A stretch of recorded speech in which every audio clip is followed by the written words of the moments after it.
Hola, muy buenas noches. Muchas gracias por sumarse a la conversación con Buen Día.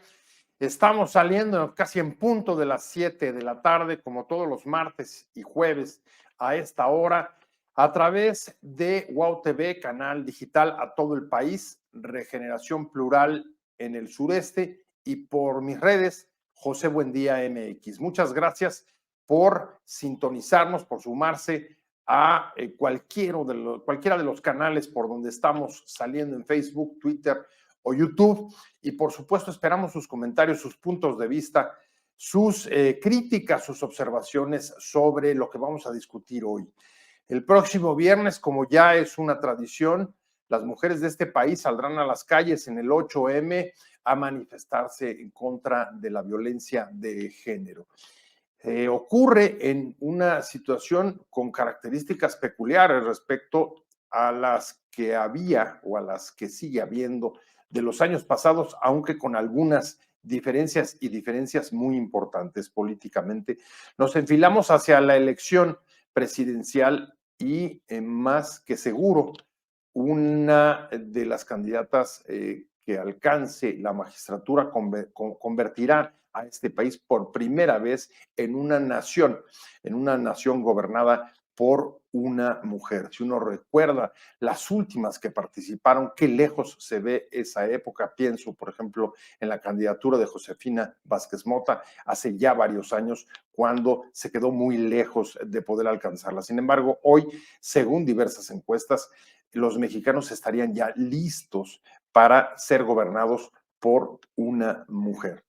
Y dentro de esto, una situación que no deja de ser, por supuesto, paradójica, porque así como por un lado México se sumará a esta corriente que ya ha llevado a mujeres a la presidencia en América Latina y en el caso de Norteamérica, por primera vez habrá una presidenta, una vanguardia dentro de esta parte de la región continental. Pero a pesar de eso, junto con eso, sigue siendo una nación profundamente golpeada por el feminicidio y la violencia de género. No cabe duda que son situaciones paradójicas y de esto vamos a hablar hoy con Marta Tagle, ella ex senadora, ex diputada, Movimiento Ciudadano y feminista. Muchas gracias por estar con nosotros, Marta, como siempre. Un gusto tenerte en este programa. Tú, que además pues has sido amiga de este programa casi desde que empezó. Así es, mi querido Pepe, muy buenas tardes, con mucho gusto estar contigo, con Dafne, con la audiencia que nos sigue. Y por supuesto me da mucho gusto recibir a Dafne Cuevas, ella es también feminista, tiene una larga trayectoria en el activismo y actualmente en la campaña de Clara Brugada. Dafne, como siempre, un gusto, ¿cómo estás? Estoy muy contenta, Pepe, y muy agradecida de que me hayas convocado y de reencontrarme con Marta, que hemos sido cómplices y compañeras desde el feminismo por mucho tiempo y no nos habíamos visto hacía rato, así que me da mucho gusto. Oye, como ves, ahora sí pusimos bien tu nombre. La verdad es que nos había costado trabajo, pero ahí está, bien colocado. Y voy a aprovechar tu última confesión sobre las complicidades que has tenido a lo largo de la historia con Marta para preguntar y con esto abrir el programa frente a este contexto, esta nueva situación, Marta. La posibilidad más, bueno, yo diría más que posibilidad de que una mujer se alce con el triunfo en las urnas el próximo 2 de junio, pero en medio de eso, pues la situación que sigue prevaleciendo de violencia contra la mujer, ¿dónde está o dónde se para, dónde se posiciona el movimiento feminista? Pues mira que nos tardamos 200 años, nada más, bien poquito, ¿no? Desde el primer 2 siglos. presidente, nada más 2 siglos. Y yo diría que no es que los mexicanos estemos preparados para que nos gobierne una mujer, más bien nos hemos tardado mucho en vencer las resistencias que se ha puesto a la incorporación plena de las mujeres al ejercicio de sus derechos políticos y en ese sentido para tener la posibilidad de estar en la toma de decisiones, en toda la toma de decisiones, ¿no? Y entonces todavía nos falta mucho, o sea, no podemos cantar victoria, pero me parece que por primera vez en la historia, después de 200 años que tuvimos el primer presidente mexicano, estamos en posibilidades reales de que una mujer ocupe la titularidad del Ejecutivo. Y eso, pues primero hay que ponerlo en contexto porque esa posibilidad real que hoy tenemos se la deben a un montón de luchas de mujeres. Es decir, llegar a este momento requirió a las sufragistas, a las paritaristas, a las que hemos trabajado contra la violencia, contra las violencias a las mujeres, a un montón de mujeres y luchas que se han dado para que hoy finalmente esté llegando una mujer con posibilidades de llegar a este espacio. Y eso es bien importante decirlo porque todavía hoy hay personas que dicen, no, es que gracias a la voluntad de un hombre de partido, de un hombre dirigente, tenemos estas mujeres. Y no es así. O sea, ellas se los deben total y absolutamente a esta lucha que han dado las mujeres y de varios acercamientos, de avances, retrocesos, de resistencias, de incluso darle vuelta a las resistencias. ¿Y dónde nos coloca, como tú nos preguntas, entonces al feminismo frente a esta posibilidad real? Pues primero que el propio mismo feminismo debe de reconocer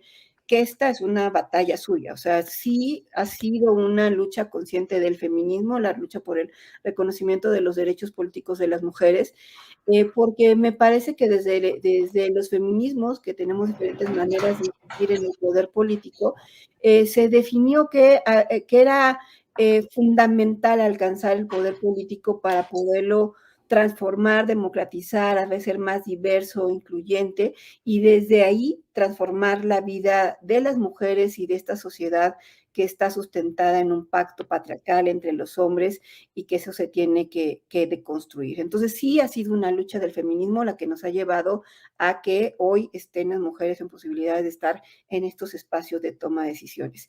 Y en ese sentido, porque también dicen, bueno, es que no podemos exigir a las mujeres que van a llegar a la presidencia o a la titularidad de los cargos como gobernadoras, alcaldesas, incluso diputadas y senadoras, no podríamos o no deberíamos exigirles exclusivamente a las mujeres.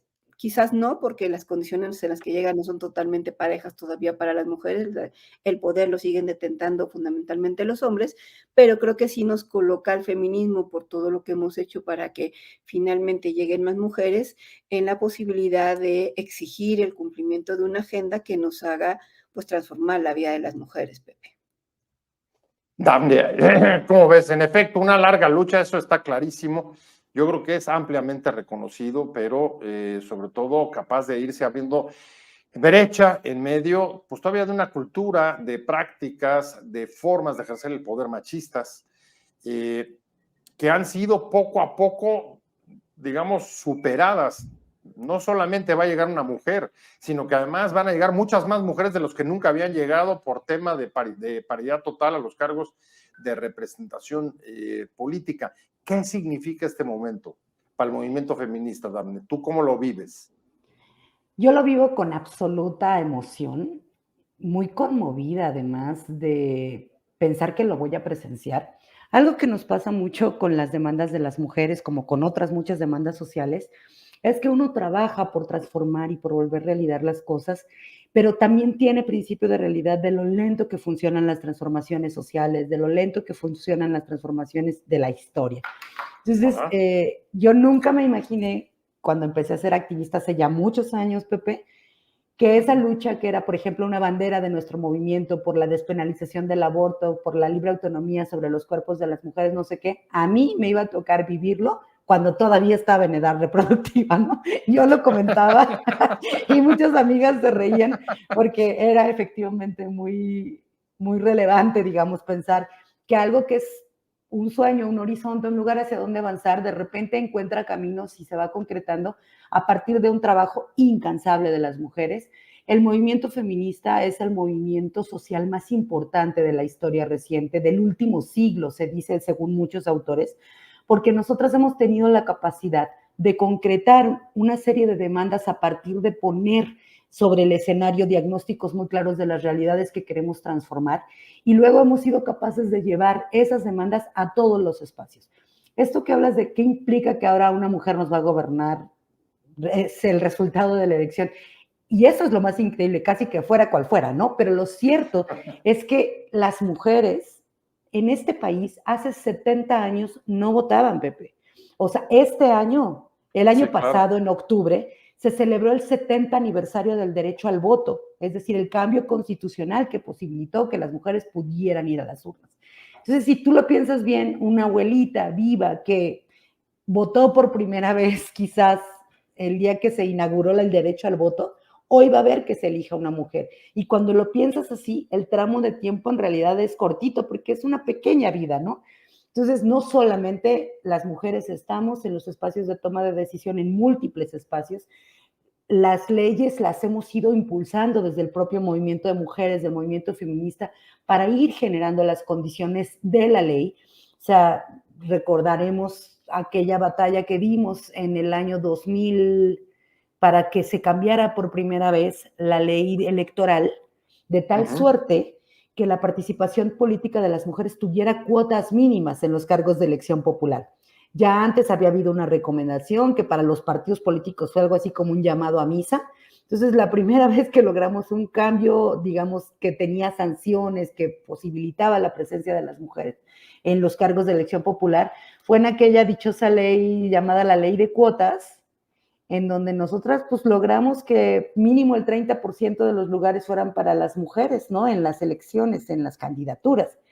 Luego hicieron trampa, vino aquel cosa de que ponían suplentes hombres que a la mera hora corrían a las mujeres o ellas renunciaban y ellos se quedaban. También nos dimos cuenta de eso, lo venimos modificando con nuevas propuestas. Siempre esa es una virtud, digamos, de que nunca si algo no te sale bien a la primera, se puede ir aprendiendo de dónde estuvieron los fallos, dónde quedaron los huecos y vuelves a construir propuesta. Esa ha sido la historia. Las mujeres hemos construido nuestros derechos a base de lucha, de construcción de alianzas, de mucho tesón, y hoy estamos cosechando los frutos. El Congreso de la Unión es paritario, ya hay muchas mujeres en los gobiernos, en los gabinetes, y ahora pues estamos en una Gobernadoras. Claro, antes, ¿cuánto tiempo se mantuvo una o dos gobernadoras? No. Y en este momento estamos en una elección presidencial donde las dos punteras de la intención del voto electoral son mujeres. Pues lo cierto, Marta, es que sigue siendo un tema central de campaña y del proceso en distintos planos. Uno, por la agenda que cada una de las dos candidatas a la presidencia están tratando de impulsar.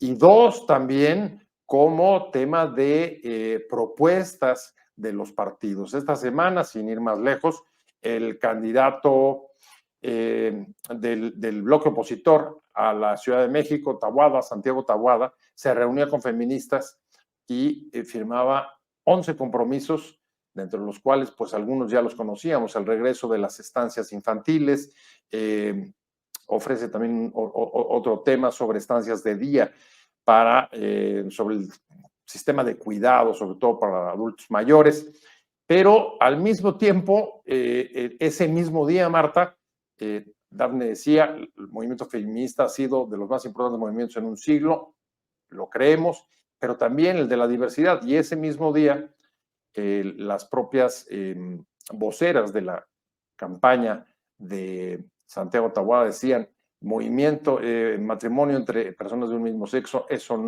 no es natural. A ver, este momento, tú desde el feminismo, digamos que lo ves como una reivindicación que pueda hacer el bloque opositor y particularmente el PAN, ¿o no? Mira, yo lo primero que tendría que decir que en campañas solemos escuchar un montón de propuestas, de compromisos, ¿no? Si tuviéramos un sistema donde la plataforma que registran los partidos políticos ante el Instituto Electoral hubiera mecanismos vinculatorios y que obligaran a los partidos, pues estaríamos en otra condición, ¿no? Porque se comprometen en campaña y nos prometen muchas cosas y vamos a escuchar en esta etapa de los 90 días de las campañas de todas las candidaturas. Pensamos que además no solamente efectivamente son las presidenciales, sino que se están jugando 9 gubernaturas, los congresos de prácticamente todo el país, ¿no? En total son más de 20,000 cargos. Entonces, en estos 90 días vamos a escuchar propuestas, compromisos, algunas más aterrizados, otras más voladas, otros más en los puntos comunes, ¿no? Que siempre dicen, otros más incluso como en revancha a o en contraposición a los de enfrente, ¿no? Un poco me parece que lo de Taboada puede ser así, ¿no? Pero yo creo que al final de cuentas de lo que se habla o de lo que se tiene que tener presente también son las trayectorias de las personas y qué es lo que han hecho antes, ¿no? Y esto Ajá. lo ponemos solamente en el contexto de Taboada y lo que ha hecho como legislador, como alcalde en la Miguel Hidalgo, ¿no? Pues para saber qué ha hecho realmente. Benito Juárez. Ajá. Perdón, era Benito Juárez, ¿qué ha hecho con respecto a las mujeres? Y también en las candidatas, porque a mí me parece que las candidatas a la presidencia de la República, el candidato a la presidencia de la República, tienen trayectorias de las cuales hablar y me parece que no necesariamente podemos identificar en el caso de ellas una conciencia de género y un compromiso en los espacios donde han pasado, ¿no? A pesar de que los documentos de su partido, en mayor o menor medida, o de las coaliciones que están representando, puedan llevar esos compromisos. Claro que están obligados estos candidatos a que esos compromisos que han firmado, incluso con sangre, ¿no? Tienen que cumplirlos de una u otra manera y también se verá la exigencia de la ciudadanía, pues al final de cuentas me parece que hay que analizar no solamente la propuesta, sino lo que hay detrás de la propuesta. Es muy importante que, por ejemplo, en el caso de la Ciudad de México, que están también en posibilidades de competir 2 frentes y otro candidato por un partido político, pues conocer sus propuestas, sus trayectorias, de ver qué viabilidad tienen y llamar a las cosas por su nombre. Efectivamente, en todos ahorita vemos algunas propuestas de ideas en materia de cuidados y todos hablan del sistema de cuidados, pero no necesariamente están aterrizados en una construcción de lo que significa un sistema de cuidados, ¿no? Entonces yo creo que sí hay que como ciudadanas y ciudadanos que observemos estos procesos electorales y a los cuales nos tocará el 2 de junio ir a emitir nuestros votos, A porque votar. por lo menos 6 boletas nos van a tocar, sí hacer un ejercicio de revisión de quiénes son nuestros candidatos, qué trayectoria les antecede, ¿no? En alguna época, y Dafne se acordará que del otro lado, ¿no? Los de la Iglesia Católica tenían una página que se llamaba Voto Católico y que eso, te tenían muy fichado, ¿no? Te decían, ¿estás a favor del matrimonio igualitario? Tache. ¿Estás a favor del El aborto? Tache. aborto. Entonces, por estos no votes, ¿no? Entonces, creo que sí, es un ejercicio que nos toca hacer a la ciudadanía y escuchar, pues, muy bien a fondo las propuestas y ver de dónde están fundadas. Oye, es que como dicen coloquialmente, prometer no cuesta, lo que cuesta es cumplir. Y yo te preguntaría, ¿tú recuerdas en la trayectoria de Taboada, desde el movimiento feminista, acciones que hayan sido importantes para este sector? No, y además, ahí sí en el feminismo hemos tenido diferencias importantes con el Partido Acción Nacional, porque un tema fundamental que nos caracteriza a las feministas es el derecho a decidir de las mujeres sobre su propio cuerpo. Y si eso no lo compartes, no te puedes asumir como feminista. Es decir, hay personas dentro del panismo que se asumen como feministas, pero no comparten el derecho a decidir de las mujeres sobre su cuerpo, ni la salud sexual y reproductiva, ni la diversidad, ni el matrimonio igualitario, y entonces por más que se digan feministas, no lo son. O sea, no solamente Santiago Taboada como persona no hemos visto algo concreto en esta perspectiva de género, habrá que ver cómo integra su equipo, que eso me parece, por ejemplo, interesante. Yo veo ahí a Cintia López Castro y a Verónica Juárez, que me parece que ellas, por ejemplo, sí tienen otro perfil y sí podríamos confiar en ellas por lo que han venido haciendo en los congresos, Ajá. pero el PAN como tal no es o no ha sido pues, realmente un aliado del feminismo, ¿no? O sea, sí tenemos diferencias importantes de definición porque hay una línea ideológica que ellos no pueden atravesar, que es lo que les impide realmente que se reconozcan y asuman como feministas, aunque digan ser aliados del feminismo. Dafne, esa línea no se puede atravesar si no compartes esos valores y principios. pero la atraviesan. Ahí están lo del acto del lunes, ¿cómo ves tú?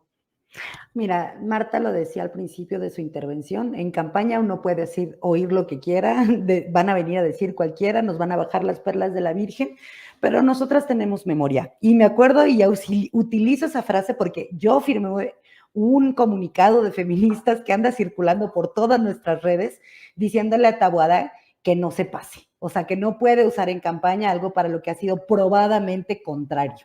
Digamos, él no solamente no ha hecho acciones que a lo largo de su trayectoria se distingan por ser nuestro aliado, sino que concretamente ha hecho acciones en contrario. Él, siendo legislador, votó en contra del matrimonio igualitario. Y eso lo sabemos las feministas, lo sabemos las poblaciones LGBTIQ, o sea, es como un poco extraño, digamos, que ahora se nos pinte de progresista y de aliado de los derechos, cuando su trayectoria está, por supuesto, muy alejada de eso. Y esto que decía Marta sobre lo que ya no voy a abundar. Pero si tú no estás de acuerdo con el aborto y si crees que el cuerpo de las mujeres debe estar bajo el control de cualquier institución o de cualquier externo a ella, no estás entendiendo qué es el feminismo. Porque el feminismo es un principio de autonomía, de libertad, de poder de decisión en el lugar más elemental que es una misma. Entonces ahí, digamos, Taboada está perdido, pero nadie le cree, al menos no nadie que sí sea feminista, porque realmente es absurda incluso la proposición. Y la otra cosa que decía Marta, y por lo cual yo me siento como muy contenta de estar como conociendo por dónde se construyen las propuestas, por dónde vienen los discursos, es que la gente se mide por lo que ha hecho. Yo soy una feminista hace 30 años y hoy por primera vez estoy vinculándome de manera más cercana a apoyar a la candidatura de alguien, porque no es cualquier alguien. O sea, Clara Brugada, tú anunciaste que yo estaba colaborando ahí con ella, es porque es una feminista, es una compañera con la que hemos hecho cosas y que si alguien empezó a aprobar en el terreno con políticas públicas concretas, con propuestas llevadas a la realidad en Iztapalapa mientras gobernaba, no mientras estaba en campaña, pues esa ha sido Clara. Y entonces yo creo que esa idea de pensar cómo los derechos de las mujeres no solamente están en la lucha de nosotras desde nuestro movimiento, desde la cotidianidad, desde la incidencia, sino que están metidas en la cabeza de alguien que ha sido legisladora, gobernante y que ha sido aliada nuestra, digamos, desde los espacios de poder y de toma de decisión, porque luego es muy fácil que la gente diga, no solo en campaña, sino así platicando por ahí, que puede ser nuestra aliada con algún tema, y que a la hora que la estamos buscando, porque necesitamos colocar un tema a discusión, porque necesitamos llevar una propuesta, nosotras sabemos, quien legisla puede presentar iniciativas de ley, las ciudadanas no, y nuestra posibilidad de una iniciativa ciudadana es una pesadilla, porque la cantidad de firmas, no sé qué, están pensados como para espacios corporativos que nosotras desde el feminismo ni tenemos ni aspiramos a tener. Entonces hemos apostado mucho por la incidencia política, por llevar las propuestas con voces aliadas. Por eso celebramos profundamente cuando las feministas llegan a los cargos. O sea, cuando Marta fue nuestra diputada, nuestra senadora, era eso, nuestra. ¿No? Entonces yo creo que pensar justamente que cuando Clara estaba en la constituyente, cuando nosotros estábamos constituyendo una bancada feminista para decidir qué rumbo le queríamos dar a la ciudad, ella fue una de nuestras contrapartes, de oírnos, de llevar las cosas, de defenderlas allá junto con otras compañeras que independientemente del partido en el que estaban, asumieron la agenda feminista como la agenda que había que impulsar en la Constitución, porque queríamos que la primera Constitución de la Ciudad de México fuera una Constitución que saliera de origen sin el déficit democrático que tienen todas las normativas para con nuestros derechos. Entonces ahí estaba Clara, fue una aliada indiscutible y su gestión en la alcaldía de Iztapalapa, junto con sus propuestas que presentó el domingo, están absolutamente centradas, no solamente en el bienestar de las mujeres, en el empoderamiento de las mujeres y en un principio de realidad que implica, a ver, no prometas lo que no será, porque lo último que puedes hacer es andar por ahí diciendo cosas que no le vas a cumplir, sobre todo a las mujeres, porque estamos hartas de que siempre haya así, pues nos bajan las Prometer. perlas de la Virgen y a la mera hora sí Ajá. nos dejan como novias de pueblo. Pues. No queremos eso, estamos hartas y no queremos que sea como el continuum. Y eso ha sido pues nuestra lucha de siempre, ¿no? Bueno, en efecto, el domingo pasado que presentó Clara Burgada su programa, sus propuestas de gobierno, ahí en el auditorio, Marta, se reivindicó como producto de muchos años de lucha feminista, así abierta y decididamente. Y algunas de sus propuestas son, por ejemplo, lo que tú mencionabas, el sistema de cuidados que estuvo puesto en práctica en el gobierno que encabezó en Iztapalapa con el tema de las utopías, la recuperación del espacio público y espacios donde pudieran encontrar las mujeres, digamos, ese apoyo de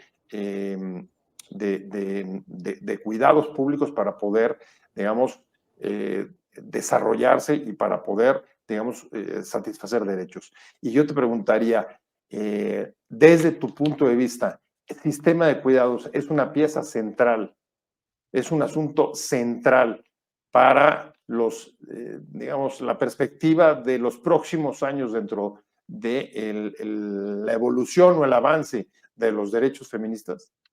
Sin duda, me parece que el siguiente gran paso es justamente lograr desde el Estado que se generen las corresponsabilidades entre el poder público, la iniciativa privada y, por supuesto, las familias de la redistribución de las tareas de cuidado, ¿no? Y eso pasa por una redistribución de recursos, de tareas, de responsabilidades, ¿no? Se le llaman las 3 Rs, en donde el Estado juega un papel fundamental, es decir, el Estado a través de la regulación, a través de una política pública, tiene que generar este sistema de corresponsabilidades para redistribuir todas estas tareas. ¿Y por qué es importante? Porque hoy en día las principales limitaciones que las mujeres tenemos para desarrollar plenamente nuestros derechos, ¿no? Entre ellos el derecho al espacio público, a las decisiones, al trabajo, al empleo, a una vida libre de violencia, a todos nuestros derechos, pasa, o sea, porque tenemos bajo nuestra responsabilidad mayoritariamente, si no es que exclusivamente, los El cuidados. cuidado, ¿No? así es. Y no importa en qué nivel estés, puede ser ahora sí que gobernadora, o puede ser un oficinista, o puede ser quien sea, los cuidados, ¿no? Y no solamente de niñas y niños, que además eso me parece que un poco ya va más de salida, ¿no? Porque la curva poblacional está cambiando y cada vez se va a ver menos niñas, niños y niñas, sino incluso de otras poblaciones como las personas con discapacidad, las personas adultas mayores, ha caído siempre en los hombros de las mujeres, ¿no? Y entonces eso te limita para todos esos derechos. Yo veo a las políticas bien conflictuadas en poder estar en las decisiones públicas porque están sobre ellas responsabilidades de cuidados que tienen que seguir cubriendo solamente ellas. Entonces, sí, el siguiente gran tema es este sistema de cuidados. Creo que las utopías como una política pública muy similar a que conocí en Colombia, en Bogotá, las manzanas de cuidado, son una apuesta para una organización colectiva cercana de los cuidados, una política pública que puede ser exitosa, pero que como tal el sistema de cuidados va más allá de generar espacios colectivos cercanos donde puedas trabajar en estas corresponsabilidades y pensando en el país, pues tendrás que pensar realmente en una participación, integración de muchos otros sectores públicos. Más allá, ¿qué significaría, Marta? O sea, de política pública, pero sobre todo con énfasis ¿dónde? Con énfasis en todo lo que tienes que generar de servicios, o sea, sí se requiere una dotación de servicios muy importantes en materia de cuidados. Obviamente, ahorita en este momento son estancias infantiles, escuelas de tiempo completo, o sea, todo el tema del cuidado de los niños, pero también casas de cuidado de día, personas que atiendan directamente a personas que requieran de cuidados en tu casa, etcétera, ¿no? O sea, toda la parte de servicios es un tema fundamental. Ajá. Pero no solamente son los servicios, sino también está el tema de los derechos laborales. O sea, reconocer el trabajo de cuidado implica por reconocer a las personas que se dedican 100% al cuidado, y eso implica dotarlos de ingreso, pero también de una seguridad social.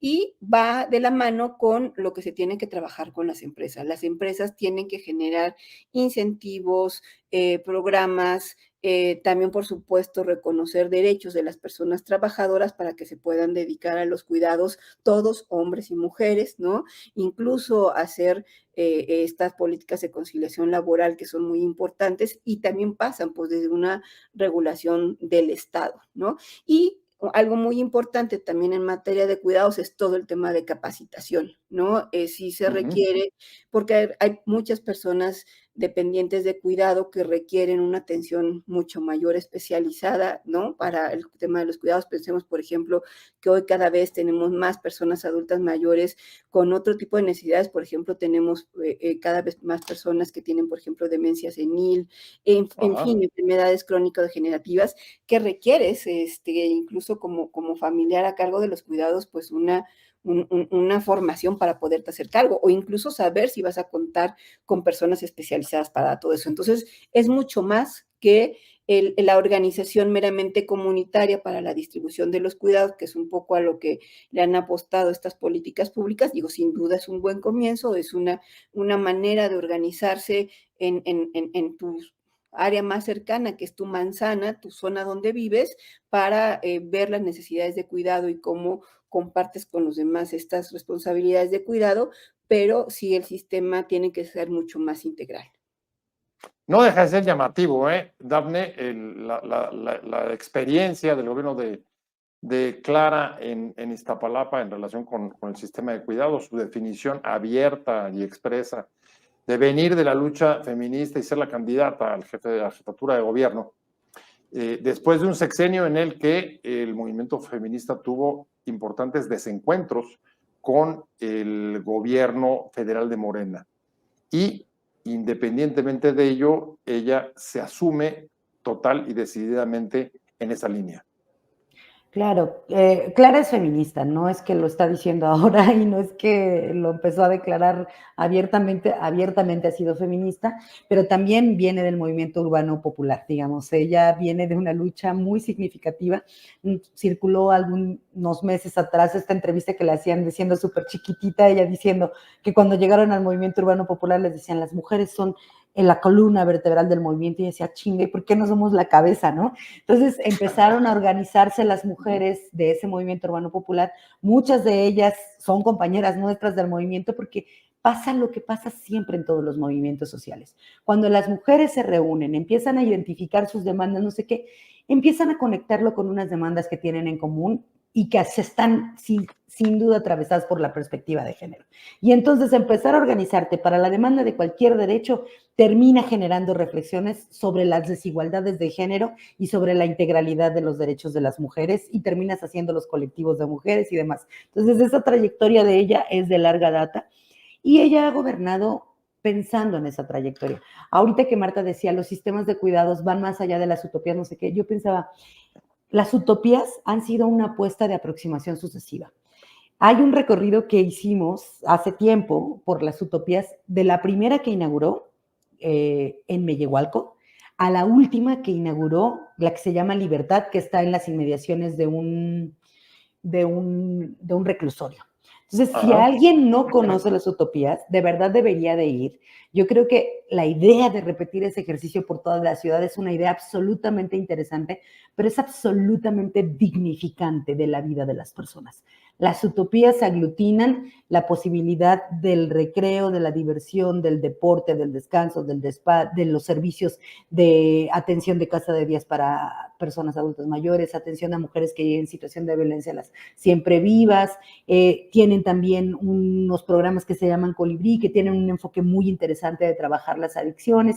Y además, en eso que te digo de la evolución de cómo se ha pensado las cosas de los cuidados, tienen Libertad ya incluye lavanderías comunitarias y comedores comunitarios. Es decir, esa idea de que una mujer que tiene a su cargo 2 hijos, un chingo de tareas del cuidado y que requiere ayuda, puede llegar a una utopía, y en esa utopía los hijos, las hijas se van a tomar un taller, a hacer un curso de natación, a jugar fútbol, lo que sea, y en ese tiempo ella deja su ropa para lavar, deja sus trastes para hacer la comida, y ella invierte tiempo en ella misma. Puede tomar un curso igual de lectura, puede darse un masaje, puede hacer algo, pero además regresar con la ropa limpia, con la comida resuelta, con los hijos que ya hicieron actividades. Eso sin duda es una ayuda, pero ahí no se agota pensar en qué implica quitarle de los hombros a las mujeres el subsidio que le damos a los estados cuando nos hacemos cargo de cuidar. Fíjate, las feministas hemos luchado tanto en mostrar qué implica el cuidado para nuestra vida y cómo impide nuestro desarrollo, que nosotras fuimos las primeras en decir que los estados tenían que medir cómo invertíamos el tiempo para contrastar cómo se invierte el tiempo de los hombres, cómo se invierte el tiempo de las mujeres, en todas las actividades, y para dejarlo sobre la acera. Y lo otro fue que había que medir cuánto costaba lo que nosotros hacíamos de manera gratuita.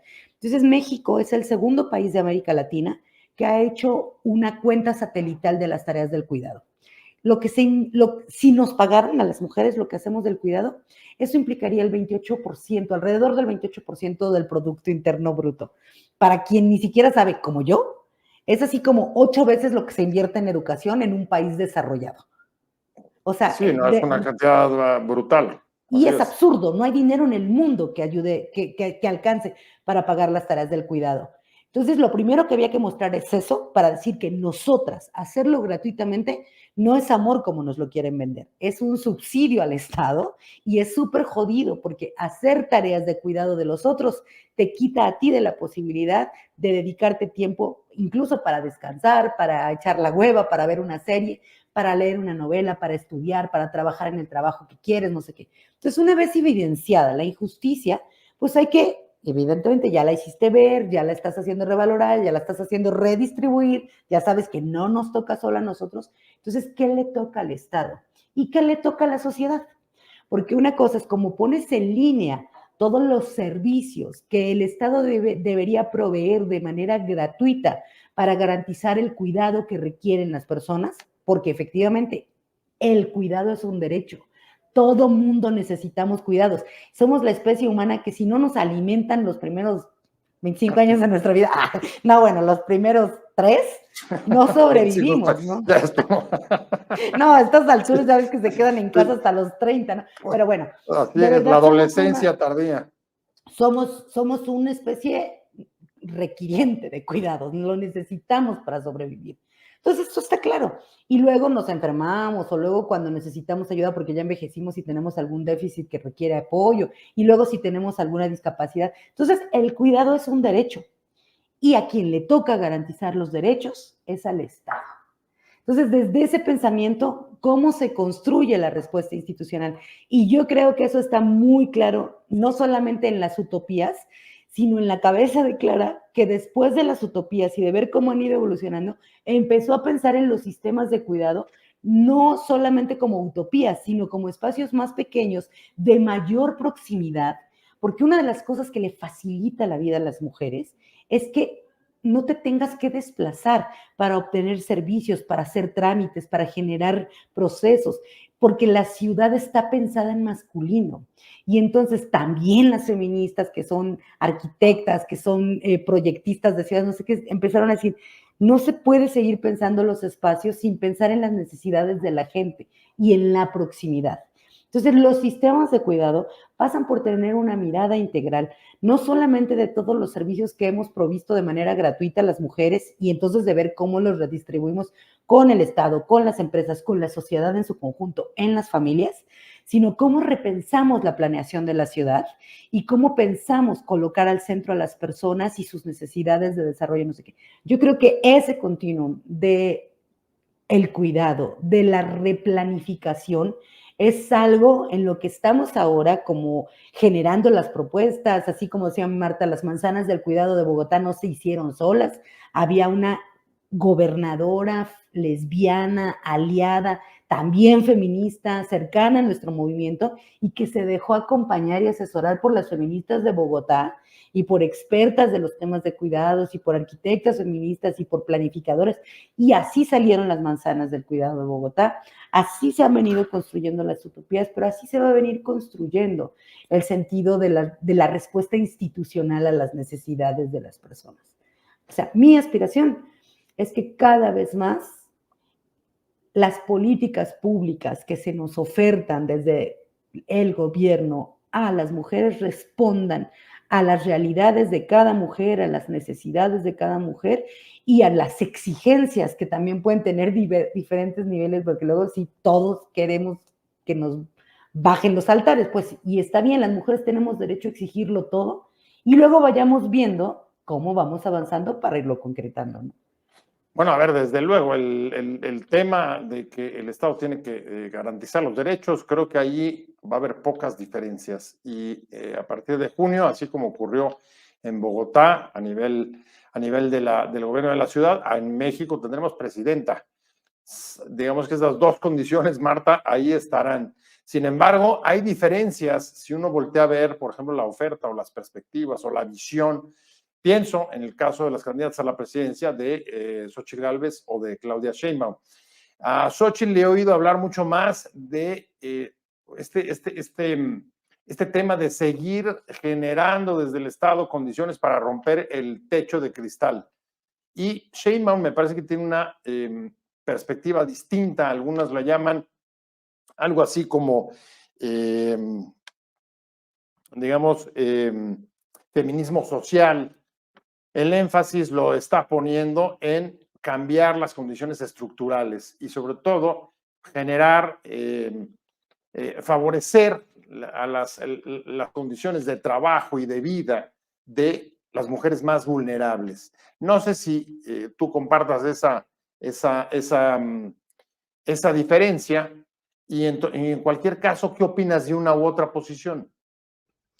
Pues mira, yo lo que creo es que, como decía desde un principio, en campaña vamos a escuchar muchas propuestas y más bien, en cualquiera de los 2 casos, aunque digo, obviamente pueden presentar diferencias de fondo, lo que están poniendo sobre la mesa, pero creo que al final de cuentas lo que nos ha perjudicado durante tantos años de la historia que llevamos impulsando nuestra propia agenda, es que no ha habido, ni en los hombres, y esperamos que las mujeres que gobiernan este país, un compromiso por poner la prioridad en deconstruir este sistema que ha oprimido a las mujeres, ¿no? O sea, nadie, o sea, ninguno de los hombres, por obvias razones, hay un pacto patriarcal, es el machismo, es esta cultura que tenemos, pero en el caso de las mujeres, esperaríamos que sí pusieran el énfasis en cambiar las condiciones de vida de las mujeres y eso pasa por deconstruir este sistema que ha venido oprimiendo a las mujeres y cambiar las condiciones en las que viven.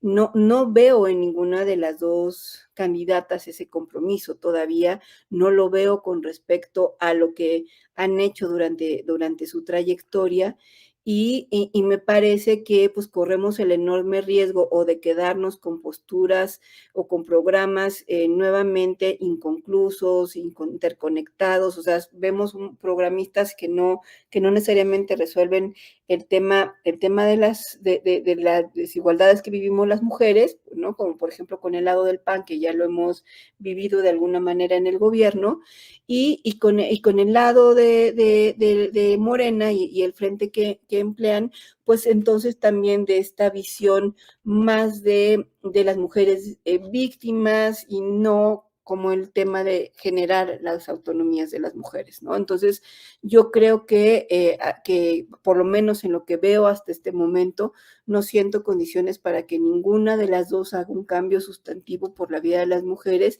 pero también, y tengo que decirlo porque soy una de las principales, pues, defensoras de lo que sucede de las mujeres en los espacios de toma de decisiones, porque yo también soy mujer política y sé lo que vivimos las mujeres en la política y sé que todavía no tenemos las condiciones dadas para llegar, mandar y decidir. O sea, la verdad de las cosas es que ni estando en la Oye, presidencia pero llegar a la presidencia no es un salto cualitativo en esto.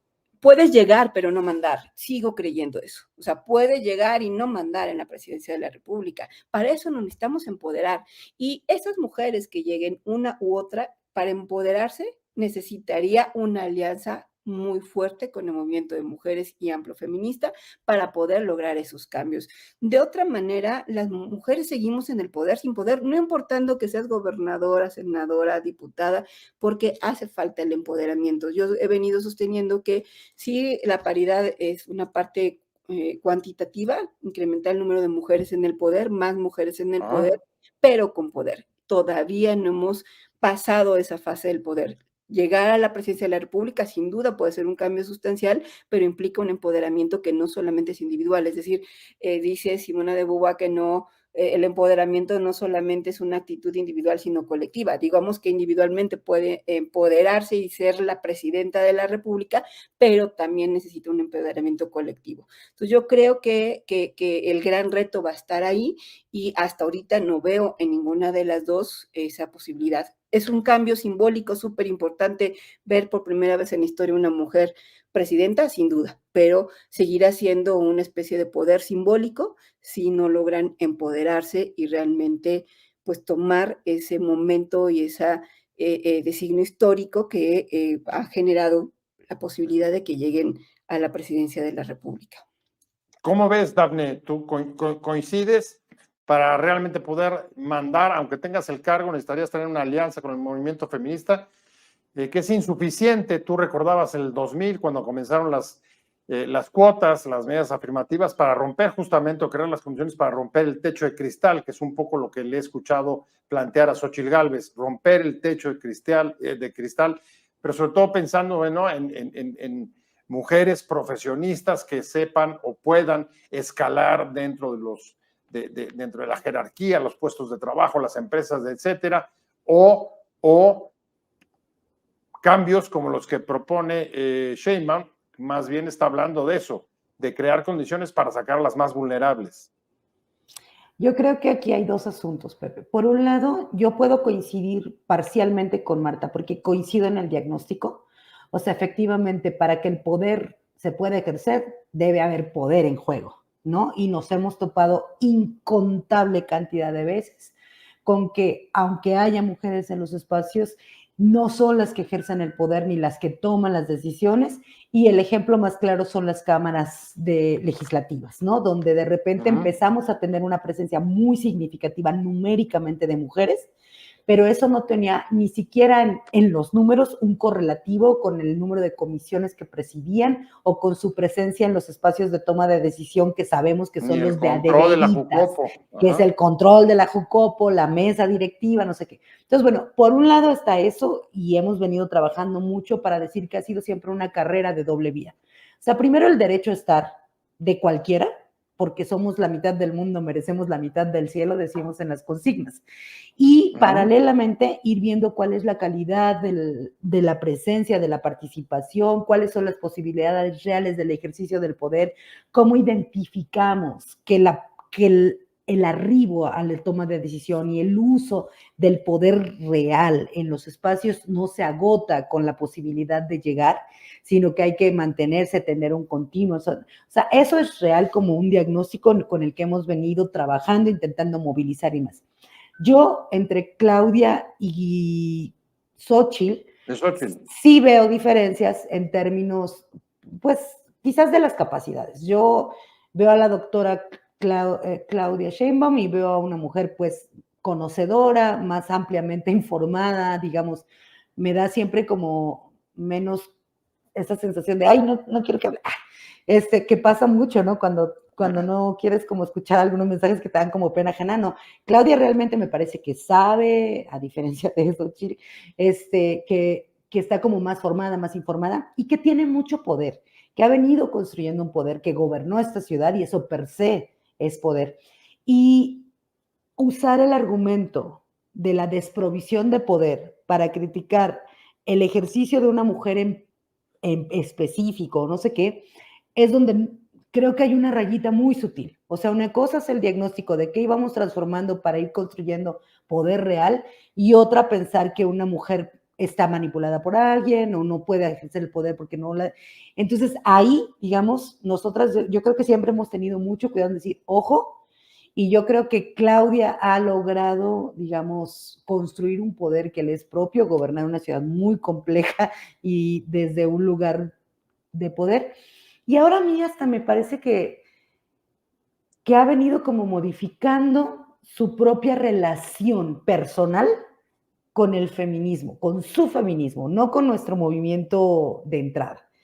¿Cómo identificar un feminismo desde el cual te sientes cómoda? Yo creo que ella siempre había tenido como este rollo de entender más el feminismo como un movimiento más alejado de la gente, más elitista, no sé qué, como se entiende muchas veces, ¿no? Porque hay una cúpula de las que están en la academia, no sé qué, pero hoy eso cambió, o sea, sigue habiendo feministas sin duda de pedigrí, decimos nosotras, pero la verdad es que el movimiento feminista es un movimiento social amplísimo y que cada vez más se reivindican feministas, un montón de jovencitas y atiborramos las calles, ya tú vas a ver.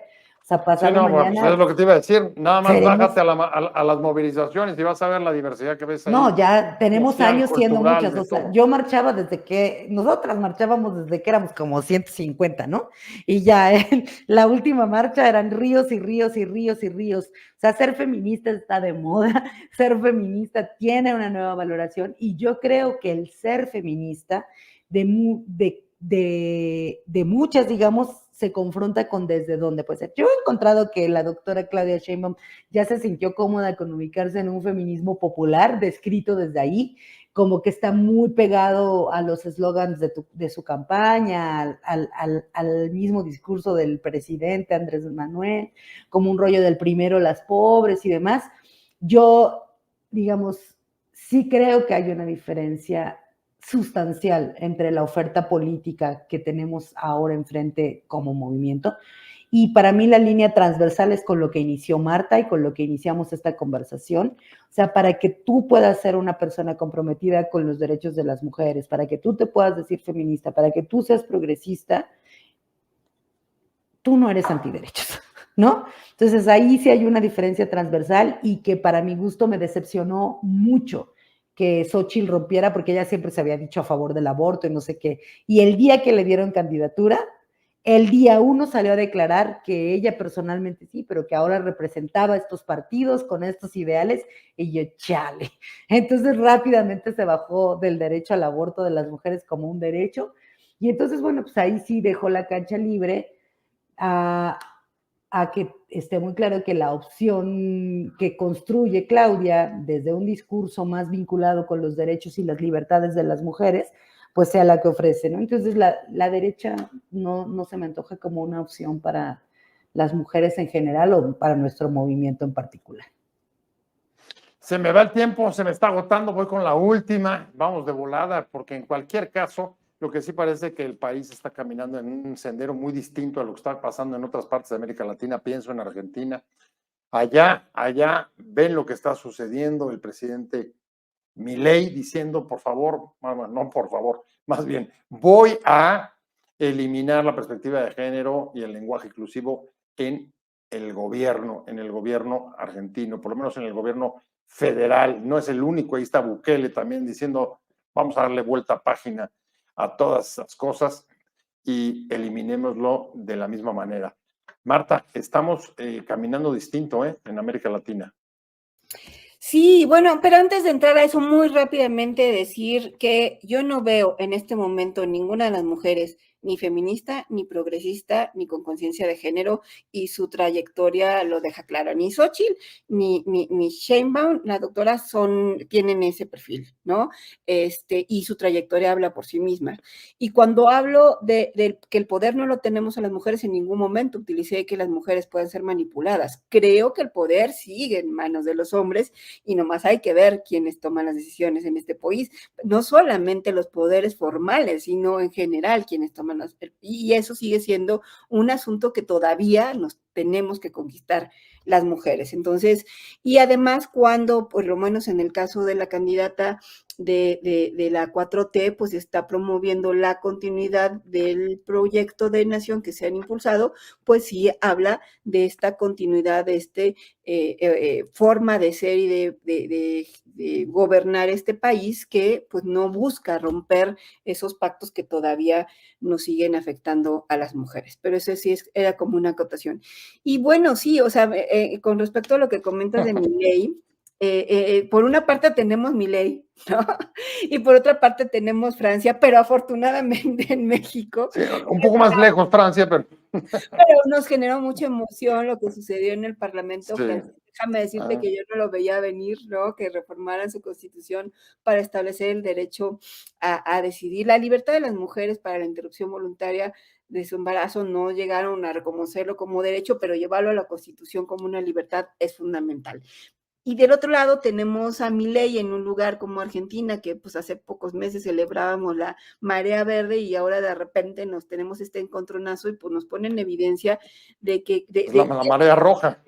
de que nuestros avances no están escritos en piedra y que en cualquier momento puede haber retrocesos. Afortunadamente en México me parece que si bien hay gente de derecha y antiderechos, no tenemos ultras o no hay ultras con mucho poder en este momento en el país. Obviamente en cualquier momento pueden encontrar motivos para fortalecer sus causas y demás, sin duda sí hay gente de derecha, pero afortunadamente la derecha radical ha quedado limitada. Me parece, por ejemplo, que el candidato que buscó ser candidato independiente, Verástegui, que podía representar este tipo de ideas, incluso Lili Telles, que buscó ser candidata de ese frente, pues podían representar más esa visión de ultra y no hubo eco en esa materia. Entonces yo creo que no tenemos en este momento ese riesgo, en esta elección tampoco, pero pues ya vimos lo que sucedió en Argentina, en cualquier momento puede suceder. Oye, a ver, no hay ultras a lo mejor en la representación política, pero en los poderes fácticos tengo mis dudas.